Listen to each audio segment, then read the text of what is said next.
नमस्कार दोस्तों, आपका बहुत बहुत स्वागत है एसएससी लैब पर। मेरा नाम है अमन श्रीवास्तव और यहाँ पर आप जो जानकारी अभी देखने जा रहे हैं वो शायद आपके होश उड़ा देगी, क्योंकि जितने फॉर्म पड़े हैं, अभी हाल ही में आरटीआई का रिप्लाई आया। अभी हम लोगों ने कुछ ही दिन पहले देखा था कि ग्रेजुएशन लेवल पे कितने फॉर्म पड़े हैं, और अभी आरटीआई रिप्लाई आया है कि जो 10th लेवल वाला है इसमें, सॉरी 12th लेवल वाला जो है इसमें कितने फॉर्म पड़े हैं। आइए देखते हैं जरा। और आप जब ये आंकड़ा जानेंगे तो आपको शॉक लगेगा। वीडियो को अंत तक देखिएगा। एक बहुत जरूरी बात जो है ये हम आपको बताएंगे अंत में कि कंपटीशन एक्चुअल में कितना है। जो यहां दिख रहा है वो असल है या असल में कंपटीशन आखिरकार कितना है। और बेटा, वीडियो को देखने से भी पहले सब्सक्राइब जरूर कर लेना, क्योंकि इस चैनल के ऊपर हम इतनी ज्यादा अपडेट्स जो है, बहुत ही तगड़ी तगड़ी अपडेट्स आपको, बहुत ही बिल्कुल एकदम जो ऑथेंटिक होती हैं वो हम बताते हैं यहां पर। और बहुत अच्छी अच्छी स्ट्रैटेजी, टेस्ट सीरीज कैसे, स्ट्रैटेजी, प्लानिंग, टेस्ट, नंबर कैसे बढ़ाएं, फ्री क्लासेस, ये सब मिलती हैं। इसलिए सभी बच्चे पहले ही सब्सक्राइब जरूर कर लीजिए। अब देखो, तो एनटीपीसी की बात करें बालक, तो 14 सितंबर को, ग्रेजुएशन की बात करें तो 14 सितंबर को इसकी एप्लीकेशन शुरुआत हुई थी और 8000 पोस्ट थी तकरीबन। अब 8000 पोस्ट में अगर आप देखिएगा कि 8000 पोस्ट में फॉर्म कितना पड़ा है, 8000 पोस्ट में फॉर्म पड़ा है, अभी हमने हाल ही में देखा था कि 8000 पोस्ट में 58 लाख फॉर्म डाला गया था। अब जरा ये देखिएगा, फिर अगर हम बात करें कि जो आपका 12th लेवल वाली पोस्ट थी, 12th लेवल में आई थी 3500 पोस्ट, मोटा मोटा 3500 पोस्ट यहां आती हैं। यानी उधर है 8100 पोस्ट, उसकी मोटा मोटा हम बात करें तो आधी से भी कम पोस्ट आती हैं। ठीक है, पोस्ट आधी से भी कम है साहब। लेकिन जरा फॉर्म फिलिंग की बात करते हैं, 58,40,000, 58,40,000 एप्लीकेशंस मिली हैं ग्रेजुएट लेवल के लिए। ये तो हम लोगों ने अभी हाल ही में 4-6 दिन पहले ये डेटा देखा था, लेकिन साहब आज जो डेटा आया है वो चौंका देने वाला है। 12वीं पास के लिए 63,26,818 एप्लीकेशंस रिसीव हुई हैं।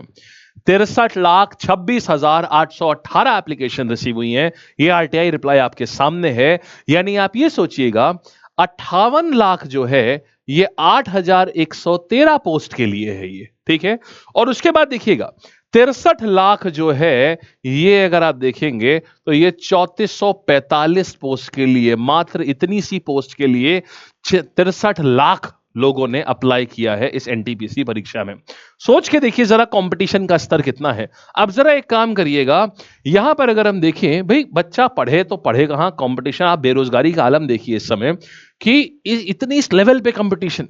बच्चे इसीलिए बड़े परेशान रहते हैं कि बार बार निरंतर इतनी मेहनत करने के बाद, इतना पढ़ने के बाद भी, अब आप देखिए कट ऑफ क्यों इतना ऊपर जा रहे हो। बिल्कुल जाएगा, आप ये सोचिए जरा, ग्रेजुएट लेवल पर अगर हम एक सीट पे कंपटीशन देखें तो 58,40,861 फॉर्म भरे गए, 8,113 वैकेंसी है। अब इसमें 700, एक सीट पे 719 का कंपटीशन है। लेकिन साहब जरा ये कंपटीशन तो फिर भी चलिए, 700 सीट पे एक बंदा, एक बंदे को सीट पाने के लिए अपने ही जैसे 700 लोगों से उसे भिड़ना पड़ेगा। लेकिन अगर हम यहां देखें 12वीं लेवल पे, तो हम यहां देखते हैं एक सीट पर कितना कंपटीशन है। यहां से आप देख करके मामला ही एकदम बदल जाता है। 63,26,818 फॉर्म पड़े हैं। इसमें मेरे भाई 3,445 पोस्ट हैं खाली। यानी एक सीट पे 1,800 बच्चों का कंपटीशन है। माने एक सीट पाने के लिए बच्चे को 1,800 अपने ही जैसे 1,800 लोगों से उसको फाइट करनी पड़ेगी। ये बहुत ही तगड़ा कंपटीशन हो गया, ये बहुत ही इंटेंस कंपटीशन हो गया, ये बहुत इंटेंस कंपटीशन है। आप ये समझ लें यूपीएससी से ज्यादा बड़ा कंपटीशन आप निकालने जा रहे हैं। क्यों? देखिए, यूपीएससी में 10 लाख फॉर्म डाले जाते हैं, यूपीएससी में 10 लाख फॉर्म डाले जाते हैं और 1,000 वैकेंसी होती है। कभी 950 वैकेंसी, कभी 1100 वैकेंसी। यूपीएससी से डिफिकल्ट हो चुका है एनटीपीसी। आप सोच रहे होंगे कैसी बात है, कंपटीशन के लेवल पे, पेपर के लेवल की बात नहीं कर रहा हूं।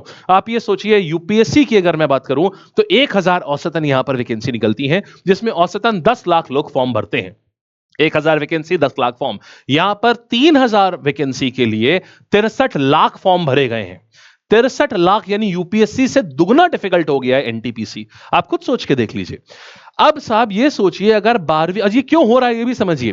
पूरा 58 लाख बच्चा जो है यहां पर, जिसने एनटीपीसी का फॉर्म भरा हुआ है, ग्रेजुएट का फॉर्म भरा हुआ है, उसने सारे ने 12वीं पास भी फॉर्म भरा हुआ है। क्यों? क्योंकि बेरोजगारी है।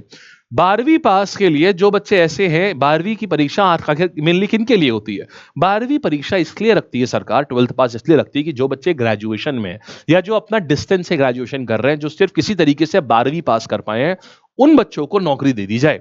लेकिन होता क्या है, आज के समय पर बेरोजगारी इतनी ज्यादा है कि बच्चा भी क्या करे, उसको ग्रेजुएशन वाला बच्चा वो भर रहा है 12वीं पास वाला भी एग्जाम। अब हालत तो सारे रिकॉर्ड तब टूटने वाले हैं जब अभी साहब ग्रुप डी आएगा।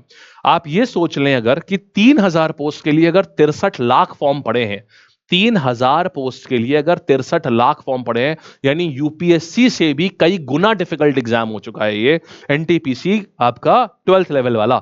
तो सोचिए, अभी जब ग्रुप डी का फॉर्म निकलेगा, अब जरा सोच के देखिए, ग्रुप डी का अगर फॉर्म निकलेगा तो जिसमें 30,000 वैकेंसी है और उसमें 10वीं पास है अगर, तो करोड़ का आंकड़ा तो कुछ है ही नहीं, करोड़ से तो शुरुआत होगी वहां पर।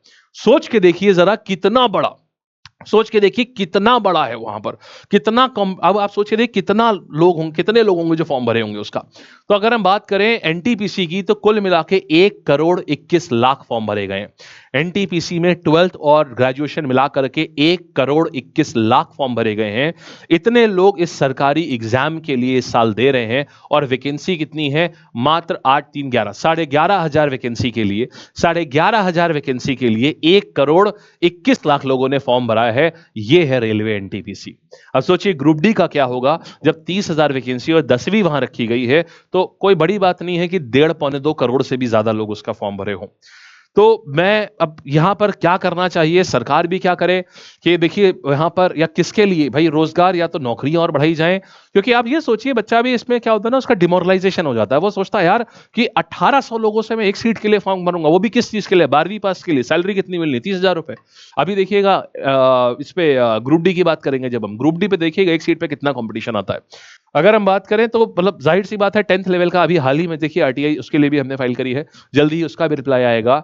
लेकिन इसका यही होना चाहिए कि ये बात, अगर ये एग्जाम का पूरा पैटर्न सुधरना है तो उसमें ये होना चाहिए कि भाई अगर कोई बच्चा ग्रेजुएट है तो वो ग्रेजुएट लेवल वाले फॉर्म भर पाए, अगर जो बच्चा 12th है तो वो 12th वाले फॉर्म भर पाए, अगर कोई बच्चा 10वीं से 12वीं के बीच में तो वो 10वीं वाले फॉर्म भर पाए। होता ये है कि 10वीं वाले फॉर्म पे भी 12वीं और ग्रेजुएट वाले भरते हैं, 12वीं वाले पे भी 12वीं और ग्रेजुएट वाले भरते हैं, ग्रेजुएट वाले पे तो ग्रेजुएट वाले भरते ही भरते हैं। और बेचारे ग्रेजुएट वाले भी क्या करें, उनके पास ग्रेजुएट वाली नौकरियां ही इतनी कम आती हैं, उनमें वैकेंसी इतनी कम आती कि वो करे तो क्या करे, उनको बेरोजगार रहना पड़ेगा नहीं तो फिर। इसका कोई ना कोई सोल्यूशन जरूर होना चाहिए और ये अब सोल्यूशन निकलना भी चाहिए। तो दोस्तों ये था पूरा आपका जो फॉर्म का अभी आंकड़ा हाल ही में आया है। हम आपको और भी इससे जुड़े तथ्य जो है वो हम आपको देते रहेंगे अगले वीडियो में। बच्चे, सारे बच्चे जरूर से चैनल को सब्सक्राइब कर लेना और ध्यान रखना, डरना नहीं। याद रखना, जो सीट बंदा लेगा ना वो भी आप ही में से कोई एक होगा, आप ही में से कोई एक होगा जो उस सीट पे बैठेगा जिस पे सिलेक्शन होना है। तो वो आप क्यों नहीं, आखिरी समय तक ऐसे लड़ना जैसे शेर लड़ते हैं और हम आपका हर कदम पे सहायता करेंगे। पूरा क्लास, पूरा आप ग्रुप डी की तैयारी, पूरी एनटीपीसी की तैयारी आराम से, जो बच्चे एनटीपीसी की तैयारी कर रहे हैं, रोजाना सुबह 9 बजे से फ्री क्लास होती है। बेहतरीन तरीके से रिवीजन करो, उसका पूरा पूरा रिवाइज करो फ्री आराम से यही यूट्यूब चैनल पे। जो बच्चे ग्रुप डी की तैयारी कर रहे हैं, बेहतरीन शाम 5 बजे से फ्री तैयारी होती है, आराम से करिए उसको। और फिर भी कोई डाउट हो रहा है तो आप लोग नीचे जरूर बताइए, आपको और कोई डाउट है, और आपको क्या लगता है कि क्या करना चाहिए कि जो कंपटीशन इस लेवल पे बढ़ता चला जा रहा है इसके लिए क्या करना चाहिए। ये साफ दिखता है कि किस लेवल की बेरोजगारी है देश में। जरूर से बताइएगा नीचे कि इसके लिए हमें क्या करना चाहिए, आप ही क्या राय है। ठीक है बच्चे, धन्यवाद, खूब बढ़िया से पढ़ो और हम भी आपको पूरे मन से, हम आपको ऐसे ही पढ़ाते रहेंगे। जुड़े रहिए एसएससी लैब से।